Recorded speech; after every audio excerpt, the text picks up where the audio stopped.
Hello, everyone, and welcome to another episode of Security Amplified, where we discuss all things cybersecurity and generative AI. Today, my guest is John Barrow, the Chief Information Security Officer at JB Poindexter and Company. For those of you who may not be aware, JB Poindexter is a multi-billion-dollar privately held enterprise that touches everything from commercial trucks to ambulances. Prior to joining JB Poindexter, John has spent a career navigating the intersection of traditional IT and complex business operations. He's held intelligence and cybersecurity roles in the military, at Caesars Entertainment, as well as Texas Children's Hospital. So, John, welcome, and it's such a pleasure to have you on the podcast. Thank you, Kamal. It's great to be here. Awesome. So, to kick things off, John, it's interesting. You started a career as an intelligence analyst in the Army.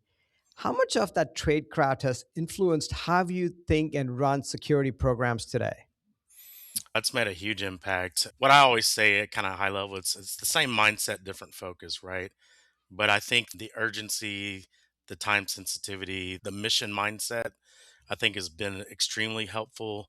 Not to get into too many details, but we have had, you know, some instance previously where, even I've had comments by leadership like, "How are you so calm right now?" And based on my military background and working with the NSA, that really helped me keep that confidence and calm during a storm type of mentality.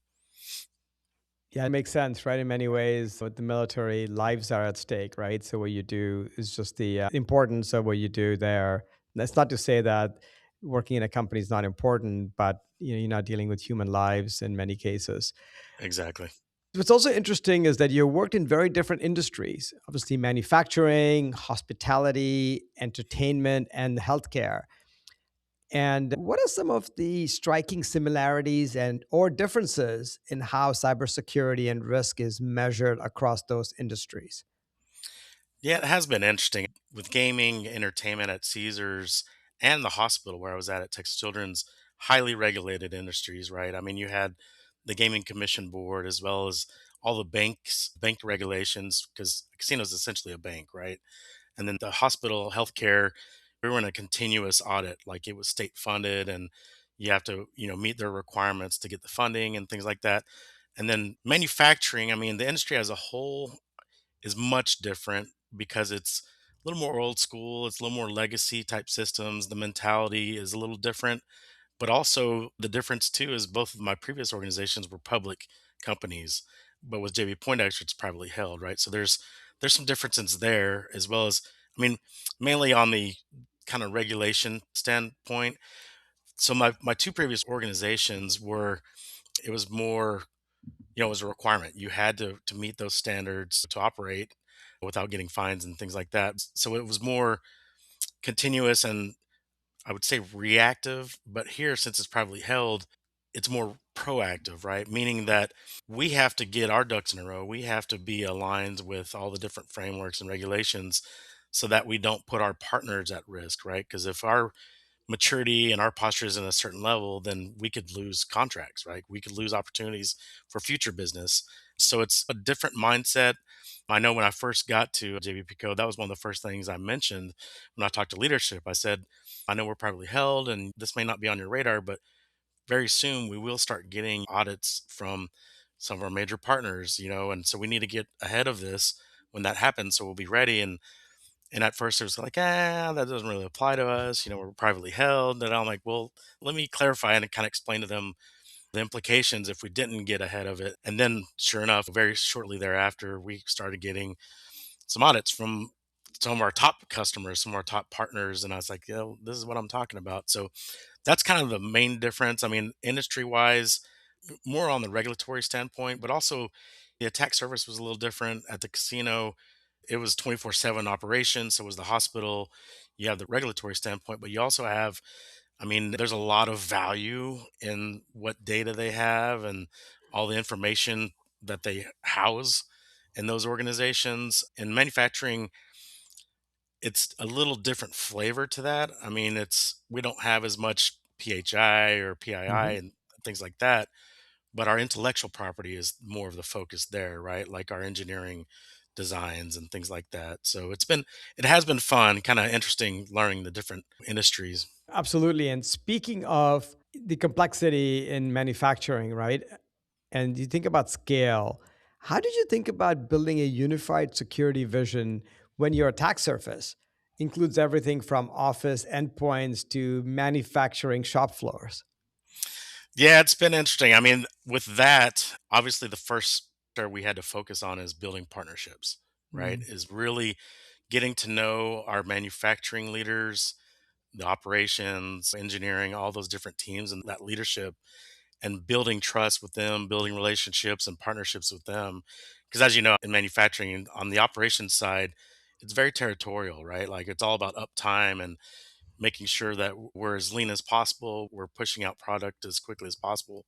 And so anything that hinders that process, that ability is unacceptable, right? And so I started there with really building a strong relationships and really explaining the risk there, the why, our thoughts on what we need to do to help them to elevate the protections, but also, minimize the operational impact and make sure that that's clear and that everyone understands that. And so we're actually in the process now of working with the manufacturing side on implementing visibility, asset management, vulnerability management, other things around OT security in that space. But again, the key to all that, I mean, had we not started with the relationships and those partnerships, that would have been nearly impossible to even move forward, right? Yeah, that's a great lesson, right? The IT OT boundary can be challenging. And if you don't build those relationships and don't help them understand the risk element and the implications, then it can be challenging, right? Because when you think about it from on the manufacturing floor, what they care about is, as you mentioned earlier, they care about uptime, they care about quality, they care about performance, and helping them also think about risk from a security standpoint also becomes important as part of the conversation. Right, right. And even now, I mean, even though we've built those partnerships, once we do detect misconfigurations or vulnerabilities or anything that needs to be addressed, the response and the remediation actions need to be taken on those plant machines will actually be the other team. Like they'll have to work with third party vendors. And so, again, we're still going to provide them with technical controls and solutions like software to support those efforts. But ultimately, it'll need to be them taking the actions on those. So, again, that partnership is so important in addressing those type of situations. Uh, On that point, John, how do your leaders on the manufacturing side work with those legacy providers and help them understand the urgency, right? And of fixing vulnerabilities or implementing patches, which often can be challenging. And do you see AI playing a role in that as we embrace generative AI in our organizations? Absolutely. In fact, I know we have part of our AI program is specifically on the operations side, on manufacturing. But I mean, it still requires, I mean, I doubt we'll ever get to a point where manufacturing is going to allow remediation to be automated fully, because obviously it needs to be scheduled maintenance and things that need to happen, outside of office hours, outside of production hours. So that still needs to be coordinated. But I think a lot of that can be automated and streamlined. I don't think it will be automated fully from end to end, but current state versus future state, I think absolutely could greatly benefit from automating some of that process. Yeah, absolutely. Makes perfect sense. So switching gears a little bit here, John, in a past appearance on the CISO series podcast, you essentially talked about your philosophy of a anti-zero trust approach to security programs. Can you talk a little bit about what you mean by anti-zero trust and how does that feed into accelerating your team's adoption of AI and in implementing security programs? Right. And I kind of laugh because I mean, I'm not anti zero trust, but I mean, zero trust is kind of the ideal state. But my thought is if you fully implement zero trust across an org, it can no longer operate. Right. And the business exists to make money. Right. So with risk management as a whole across the organization, it's a balancing act. Like there's many situations where I know with my cyber hat on, best practices are X. but I also know the risk tolerance of the business. I know what the business requires. And so, and in a lot of situations, I mean, not in some situations, in all situations, what the business needs is going to trump what cyber best practices are. So my goal, or what my focus is and priority, is to really understand the business need, understand the risk, and balance that to minimize the risk, but also minimize the business impact, right? And so it's a delicate balance. There's kind of an art and science to it, right? I know earlier on in my career, when I was more of a individual contributor and practitioner, I'd freak out and see all these red flags and go to my leadership. I'm like, why aren't we doing this? There's no way we can't allow this. And like, they're like, we applaud your passion. That's great. And we understand, but the business won't accept that. There'll be too much disruption. So I've been really coaching my team and evangelizing not only to my team, but other leaders as well, where it's like, I understand, but we're here to support the business, right? It's not IT or cyber versus the business. Like, it's all about the business. We exist here for the business, right? So being able to balance that, it's not risk eliminations, it's risk management. I think that's extremely well said. I think a lot of security leaders miss that element of, hey, like, understanding the business and working with the business and understanding the risk appetite, the risk tolerance of an organization, because that varies, right? Varies based upon the industry you are in, that varies based upon the regulatory environment you might be working with. And so balancing that and mapping your cybersecurity programs to the business need and the risk tolerance of the organization is so critical. Well, and adding to that, I mean, part of your question too was how has that helped us drive the adoption of AI and innovation, things like that. And that's been huge because that's been our approach from day one. Like when we're rolling out any new changes or new technology, we make sure we clearly communicate to the organization the why we're doing it. We explain what potential impact there will be. We do very thorough testing to really minimize the impact, any disruption. And then as we roll it out, because we've done that work up front and because we've built that trust over time by implementing things and really causing minimal disruption or impact, now it's gotten to the point where when we're about to roll out a new technology, we still communicate, we still explain the why, and we still allow people to ask questions and concerns and things like that. But we're able to roll out like major technologies within like weeks when in other organizations that would probably take months or maybe years to implement, right? And so because that's the approach we take, is really partnering with the business when we're doing things to make sure it's aligned with the business objectives. It's allowed us to move much faster.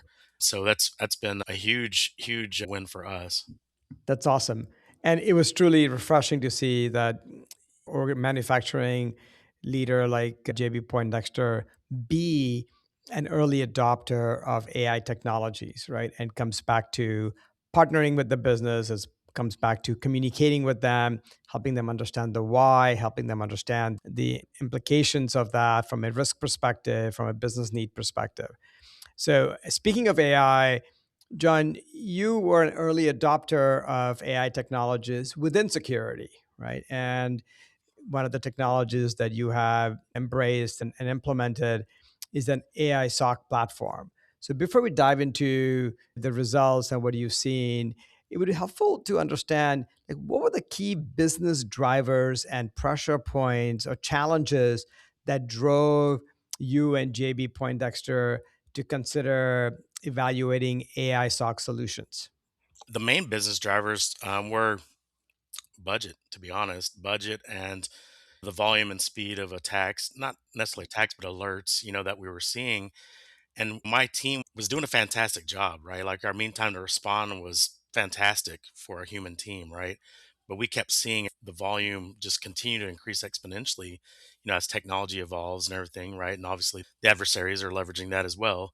But we also, due to the economic uncertainty right now, with all the things happening in the world, we've had a lot of budget constraints and a lot of budget cuts, right? Not just my team or department, but all the departments across the org have been asked for reduction in force, and we've really tightened our budget, right? And so I explained to our leadership that very clearly and urgently that unless we invested in an agentic AI SOC solution, we wouldn't be able to keep up with the alerts and we wouldn't be able to protect the company because I was asked, I had 3 SOC analysts and I was asked to reduce 2. And so I was literally going to have 1 SOC analyst. And so I really made sure they understood like, unless we do this, we're going to be kind of dead in the water. But another piece of that too was not just being able to maintain our posture and our ability to respond to these alerts, but also save money. I mean, we were actually able to elevate our program by investing in the Agentic AI stock, but also save the company money. Even when I presented that to my CFO, he's like, "So wait a minute, you're elevating the program and you're saving us money." He's like, "You're a wizard! Like this is amazing, you know." And so obviously he loves seeing that, or hearing that, and so that was a big win too, right? And we've invested in AI in a lot of aspects of our program, and kind of the similar scenario as well. That's great to hear, and that's refreshing, frankly. We see this across the board, across all our customers and prospects, where, as you pointed out, the velocity and complexity of attacks is increasing because our adversaries are leveraging AI.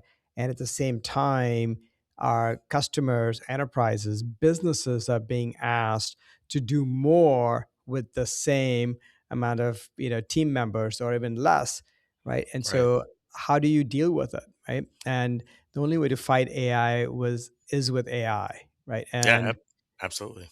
And so once you made the decision to say, like, we have to look at agentic AI SOC solutions or platforms, how did you go about identifying, okay, who are the vendors you want to speak with?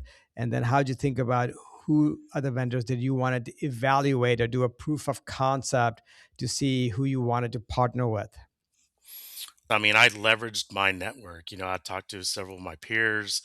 I have strong relationships with a lot of the VC companies and just kind of asked around, and then started talking to them at conferences. I met with several different Agentic AI SOC founders over that period because I knew that we were going to need to invest in one soon. And so that's how I found the different solutions. And then when I look at any type of new solution, I want to bring in my technical SMEs as well because I can see it from a strategic and leadership perspective, but I want them to be able to geek out and dive into the technical weeds with them and really understand, how the technology works and how it'll fit into our security stack. And so yeah, that's how it was brought in. And then once I had my technical SME like dive in and really look at it and kind of kick the tires and things like that, then we made our decision.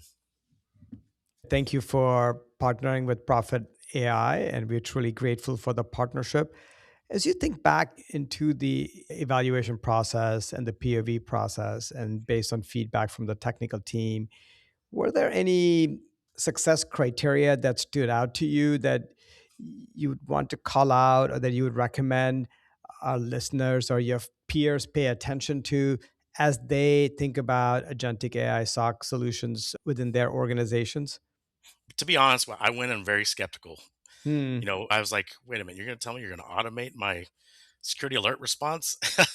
My first question was, well, what kind of permissions does it need? Like, what's it going to have Mhm. access to? So I went in a little skeptical, but then as we started kind of talking through it and looking at it, we saw that it would be able to, automate a lot of the initial triaging for the alerts without needing right access from the beginning. And so some of those core requirements was that, like, what permissions does it need? What will it truly have access to? And with that limited access, what can it really do, right? And then another huge requirement was, you know I wanted to make sure and validate how thorough it was, like when it was doing its queries and its validations and all the different checks and steps. When it was triaging an alert, we went pretty deep all the way to the bottom just to validate, like, what all it was seeing, what all it was annotating, what all just to make sure that it was valid and it was accurate, because accuracy was a huge part of that. And another piece of that is, I'd mentioned that we were asked to drop to 1 SOC analyst. Now, to add even further to that challenge is that the new SOC analyst was a new SOC analyst. She had only been on our team for 2 to 3 months.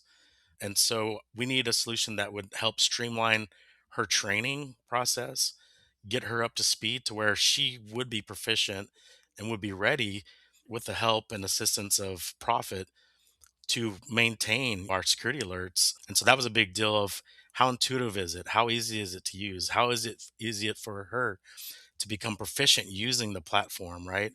And so those were all key requirements, but also it was really important for us that we could integrate with all of our key core like security solutions.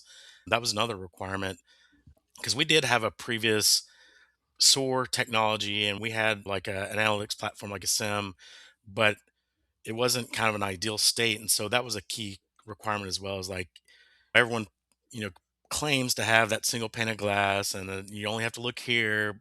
And so we want to make sure that that was accurate as well. So we thoroughly tested all of those different aspects and Profit did really well with that. And I don't mean to foreshadow because I know you're going to probably ask the question, but with that, I mean, a key part of that too was, there's no such thing as a perfect solution, right? There's certain aspects that were like, hey, it'd be really cool if we could have this, or it'd be really cool if, or it'd be helpful if we could do this, or, basically the feedback loop between my team and the profit team has been amazing, right? Like they're super responsive whenever we have feature request or we have areas where we're like it would be really helpful if y'all could add this or just little tweaks and like almost cosmetic type things where making things easier, more accurate, additional tweaks to processes and things like that. Your team has listened, been extremely responsive, and in most cases, if not all cases, they have made those changes, to make it work better, make us more successful as a team utilizing it. We appreciate the kind words and we appreciate the partnership. And to me, this is a partnership, John. That's how we treat every customer relationship. This is not about, hey, we got the transaction done. I'll see you again in a year. Good luck. Exactly. Good luck. It's all about working together and making each and every one of our customers successful. But just to summarize for our leaders, I was taking some notes as you were talking. The most important criteria for you was accuracy and making sure that the depth, the quality, and accuracy of the investigations were there, because without that, you can't really trust any agentic AI solution. The second thing, interestingly, that you mentioned, which we hear consistently from many of our customers, is transparency and explainability. So when Profit AI shows the work, then your team, your analysts can also learn from that because we outline all the steps that we take in the investigation process. And so they get smarter over time. Integrations and integrating with your workflows and all the security tools that you have in your environment. Adaptability, which is being able to take your policies, your organizational context, and being able to have that reflected in the product. And so that the product is essentially, as time goes on, becomes more fine tuned to your environment. And then finally, it's just the responsive of the team in terms of building out features and adding capabilities requested by your team. Does that summarize your feedback? Yeah, you did a great job. That's Well, I spot was on. just taking notes, John, as you were talking. So all credit goes to you. So thank you for that. As you think about, moving beyond the AI SOC, are there any other areas within security where you're looking at agentic AI solutions to say, hey, this could be an interesting use case for another aspects of security beyond the AI SOC? Yeah, I mean, we have. In fact, I just had a meeting earlier this week with John Poindexter, our owner, CEO, as well, and my boss, talking about this specifically. Like, how are we leveraging AI in our cyber program? Like, how are we being innovative? How are we getting ahead of it? And so we have an AI autonomous pen testing solution that I've invested in that we're utilizing now. I think that's a game changer on that. We also have, for a few years now, we've had an AI email security solution that also freed up a whole resource. We have a lot of our like data security platform. We have our SIM. We have a lot of areas that have AI based capabilities that are helping us kind of keep up, and get ahead of some of the areas. But in general speaking, like I really think anything that has to do with data crunching, data mining, anything that's a repeatable process, something that usually takes a lot of time to do. I think all that can be automated. In fact, earlier today, I was on a call with another solution that automates your third party risk management assessments, things like that, right? Like anything that is, I don't want to say mundane, but things that are data driven, that are repeatable. AI does an amazing job on that. But, with that being said, I mean, obviously, in certain areas, you still need the human in the loop. You still need, because you want specific outcomes, you need to have the context. So I think there's a lot of opportunity to leverage AI, but I think I would caution everyone also, and I'm sure most of my peers would say, yeah, of course, we're not going to automate certain things, but I'd just be methodical on it and really think through it and test it and make sure you have the right guardrails in place. But I mean, that's the key. I mean, even for our overall AI program at JB Pico is, if we have the right guardrails in place, then we can move faster, right? You don't have to be scared. You don't have to try to do things, but you have fear, to break anything or do anything wrong. Like, if you have the right guardrails and policies in place, you can move a lot faster. Absolutely. Speaking of peers, you've been very active in the Houston CISO community. What are you hearing from your peers about their biggest challenges as they think about adopting AI within their organizations?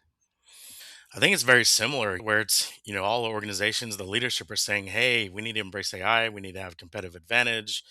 We need to embrace this, but it's almost like the business is moving faster than the security team can move to make sure they're doing it the safe way and securely. And so I know a lot of my peers are like me, we're still wrapping our heads and our arms around everything and making sure that we're staying on top of the latest developments, like the Glasswing report and all the other things that we see every day. But also, I mean, like, you went to RSA, I mean, there was what, 75 AI security solutions, it seems like every domain, which is exciting. There's a lot of innovation coming out, and there's a lot of great technology coming out, but there's a lot of noise, right? And I think we're just getting buried by all of it, and knowing which one to look at and which one does this, and having enough time to really truly evaluate all the different ones. I think it's important to be able to kind of weed through that, make sure that we're helping each other to understand, like, hey, I've looked at these 30 AI solutions, these are the two or three that I've seen that I think are the most mature, or they cover the most of the AI ecosystem, because different solutions cover different aspects and they're almost kind of niche, but they don't really cover the full ecosystem. It's the whole point of a network is, we're all in this together, help each other out and share the things you've seen and what you've noticed. And I do a lot of that, right? Because I am an early adopter, and because 50% of my program is startups, right? And I've greatly benefited from that. And I'm kind of evangelizing that and educating people and sharing that with my peers. Some think I'm crazy, but I really think it's the only way to keep up, and so just trying to help the community, get ahead of that as well. Absolutely. And there is so much noise out there. And the good and the bad about cybersecurity is anybody can copy anybody's messaging. And so when you go to anybody's website, you have 50 companies that talk about the same thing. And you really have to peel the onion and you have to dig deep to understand what's real, what's not. And that's why I think the best way that we think about it, getting the word out, is through word of mouth, right? And Yeah. having respected leaders such as yourself talk about the results that they have achieved. So, speaking of which, one last question from me, and then we'll get into rapid fire set of questions. How do you think about communicating the results of the investments you made in AI technologies, like AI SOC, for example? What are the key metrics that you're communicating to your leadership, John Poindexter, to say, like, here are the results we've achieved by investing in AI? One of the top metrics, it's one that I've been reporting every month in my top 5 KPIs, is our mean time to respond, right? And I know, depending on the leader, some people hate those type of metrics, but I mean, we went, like I was saying, my human team did a fantastic job. We were at 15 minutes, which is amazing for a human team, right? But by leveraging Profit Agentic AI SOC solution, it immediately went down to 3 minutes, which is incredible. A human team would never be able to get to that efficiency, right? So sharing that metric with them, and also sharing with them that, because a lot of the false positives and a lot of the informational and all the type of alerts that we don't need to worry about, it's also helped minimize those, right? Like, we were I want to say our total alert count per month prior to profit was around 20,000. I mean, granted, a huge percentage of that was false positives, informational, and things like that. Once we implemented profit, that's dropped to around 2,000. And then still with those 2,000, we end up having to actually investigate about 100 a month. And so that's greatly reduced the number of investigations we need to perform, but it's also greatly reduced the noise and all the other false positives and things. So I report that up. And then also, again, I mean, having an analyst that's only been on the team for 3 months and she's kicking butt. I mean, she's learning a ton. She's able to dive into all the alerts and seeing what all the validations and all the checks y'all are doing. And it's really helped streamline her training and proficiency. I mean, now she's been on the team 7 months or something like that. And she's awesome. I think a huge reason for that is because of profit and her being able to see all that. Because a lot of that context, a lot of the analytics on how to think and be able to determine what's abnormal, what's normal, what do I need to validate? What should I ask? What systems do I need to query? Just kind of that thinking, that analytic mindset isn't something you can learn overnight, right? And so her being able to see that has kind of helped streamline and like help her focus on the areas she needs to look at when she's performing investigations. So that's been a huge benefit. Thank you, John. And with that, let's dive into rapid fire set of questions. Sure. So, first, if you had to pick a different career entirely, nothing in tech, nothing in security, what would you be doing? I'd be playing music. I'd be playing music. Yeah. So I sing and play drums. My dad was a country singer in Nashville, so that I would definitely be playing music if I didn't do cybersecurity. Amazing. Your favorite beverage of choice? Are we talking alcoholic or non-alcoholic? It could be either. Okay, well, I would say vodka and soda with a lime. On the non-alcoholic, I drink a ton of water, so I love water. Love it. What have you recently read or a podcast that you've listened to that you would recommend? Yeah, so right now I'm actually finishing Nexus, which is here I have it right here. It's the author is Yuval Noah Harari. Yep. It's Nexus. It's a really interesting book. And I think it's timely, kind of around our conversation, actually. It's talking about, the information networks, from the beginning of time, civilizations, how information and data has been shared from human to human through, like tablets and, paper and papyrus and, the printing press and telegraph and all the way up until now, where now it's like computer to human interaction and sharing of data and how soon it could become the human could be completely cut out of that information sharing loop and the algorithms. And it's really exciting but also really scary, talking about how governments and financial systems and everything across the board could be managed and owned and dictated by algorithms and machines. And so with AI, I'm kind of like the one foot on each side. One side I'm extremely excited about it, but it's a little scary, if we don't get ahead of it and make sure we're properly defining the desired outcomes, the guardrails, and making sure there's, ways to fix issues and having that feedback loop, things like that. I mean, it's pretty wild to think about it. But yeah, I would highly recommend reading that book if you haven't. He's one of my favorite authors. I read *Sapiens* was the last book that I Yeah. read. I haven't read his book about the 21 lessons for the 21st century or something like that, but I will definitely check this book out.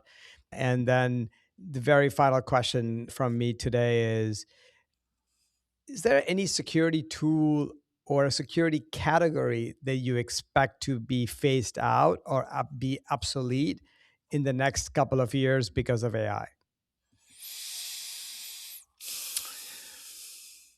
Trying to be careful in my response. I don't want too many angry people, angry listeners. I would kind of double down on what I said previously. Like any areas that is data driven, data mining, data crunching, repeatable processes, I think that'll be eliminated. I think there are opportunities for certain areas where it's too much for humans to keep up with. I mean, I've seen recently, areas where automated RBAC, automated network security, like firewall management automated. I mean, obviously, on one hand, that sounds scary, and how would you ever trust AI to do that? But, I've never been in an organization where the team had enough time and resources to maintain the firewall rules and policies accurately, right? Things like that, where it's a beast and there's too much to it. There's too much manual effort needed. I think any areas there will need to be automated again to keep up, right? If you're if you're leveraging AI in all aspects of your cyber program, but yet there's areas you're not, I think the areas that you're not leveraging AI are going to fall behind, and that'll be your weak spot, your weak point. Completely agree. And, some folks feel that application security as a category will just become part of these frontier models because as we are leveraging them to write code, who better than them to help identify vulnerabilities and do code reviews because they just have a deeper understanding of the code that they are writing themselves. And so Right. it will be very interesting to see what happens over the next couple of years, but nonetheless, it's going to be a super exciting couple of years. And Well, with well, on that, I don't know if you saw it, but there was some report that was sent out that had a percentage of the startup solutions at RSA that could have been vibe coded over a weekend. And there are I know personally, a lot of folks that are kind of building their own agents and their own, security solutions with AI. And they're looking to potentially start building stuff in house rather than going out and buying solutions. Right. And I think there's some opportunity there too. Right. So, I know it's going to be interesting. I mean, you no longer have to be a wizard coder to build things anymore. Yes, absolutely. And I do think that folks are underestimating what it takes to maintain and continue to write True. enhancements. And so it's one thing to vibe code a MVP and do a demo, but we've had customers who have come to us 6 months later when they try to build their own AI SOC and they said, hey, demoed well, but you have to make sure the SOC is working. It can't be offline. Building a system that's robust, that's scalable, that's reliable, and has 5 nines level of availability is hard, right? And if you Oh don't yeah. have that, you have an alert that's fired, and if your system is not picking it up, and you don't get to your MTTR of 3 minutes or less, that the damage may be done, right? So there's a level of building a product versus a demo or a Right. feature. So there is some elements in some areas of it, but there's certainly categories of software where you could argue, hey, I don't need that 5 nines level of availability, reliability, and scalability, and able to get the job done. So with that, That's a great John, point. Yeah. yeah, with that, thank you so much for your time, for your insights, and with Absolutely. that, great to have you on the podcast, and we'll call it a wrap. Thank you. Thank you, Kanal. Appreciate it.